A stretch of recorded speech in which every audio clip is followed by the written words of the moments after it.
Hi guys, bienvenue sur chaîne YouTube moi. Non moi c'est Moulin Papin. Channel moi li là pour promoter ça nous relève maladie mentale avec tout ça qui a un rapport maladie mentale avec vous. Songez abonner à la chaîne YouTube moi qui sous nom moi. Like us on Facebook dans page espace réflexion ak dans page personnel moi. Tant pis à l'abonner, partager et surtout songez quitter un petit commentaire pour nous.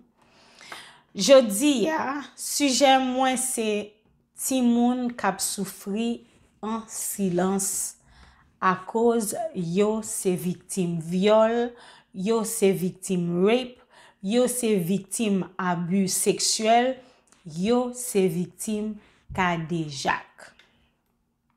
Moi vini avec un pile red flags ou bien signe d'alerte qui capable faire ou même en tant que parent rendre compte que petit tout c'est victime viol, c'est victime cardiaque. Kounya nous a parlé de ti moun de 3 ans jusqu'à 10 ans. De 3 ans jusqu'à 10 ans. Tendez signe bien oui.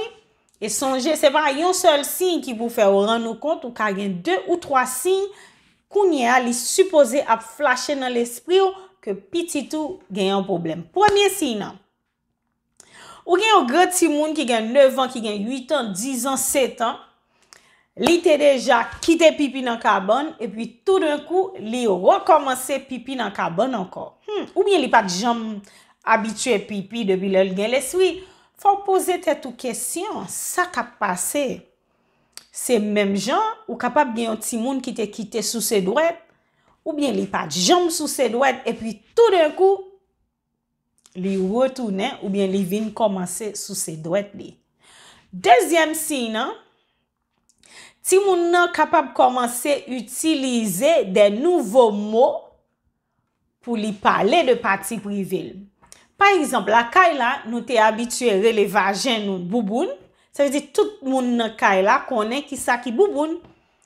Tout d'un coup, petit touan commencer à parler partie privée, bonbon ou bien cookie.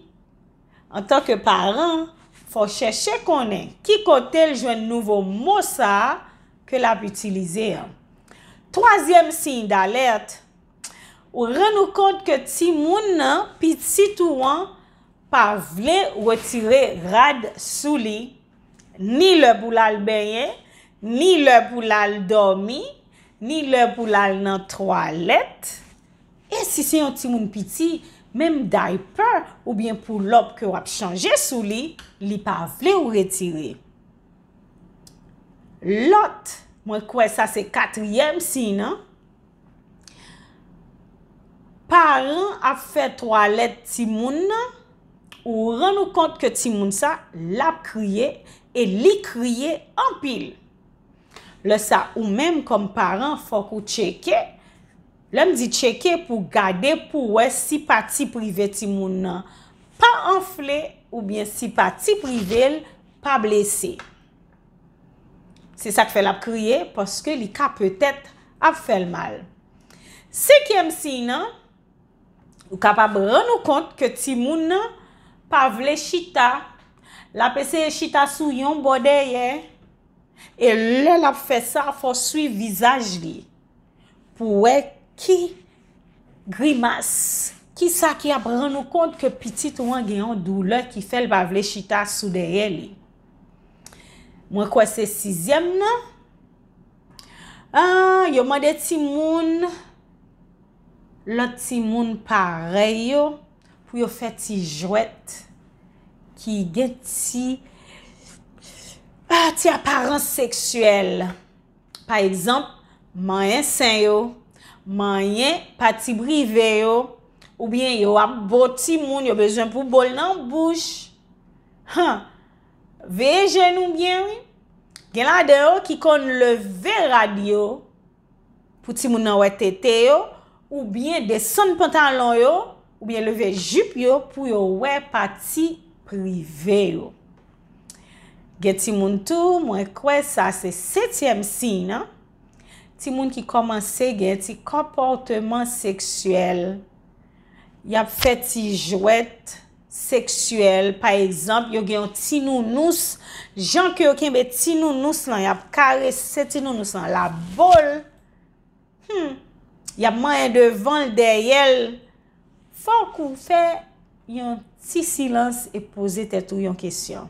8e signe, ou capable gen yon ti moun qui te normal, kounya ti moun nan commence pipi sou li, n'importe qui côté lié, et de même li kon même commencer pour sou li, ça nous le ka l'école là, n'importe côté lié dans la rue, si ou dans parc ou dans supermarché ou dans l'église, ti moun commencer faire bagay sa yo.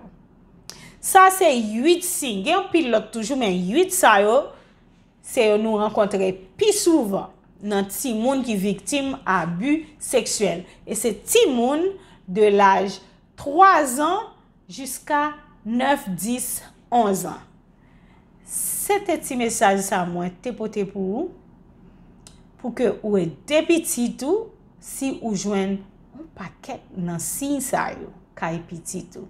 Encore c'était amis au mot, rete branché nous gen pour nous porter plus vidéo pour. Merci.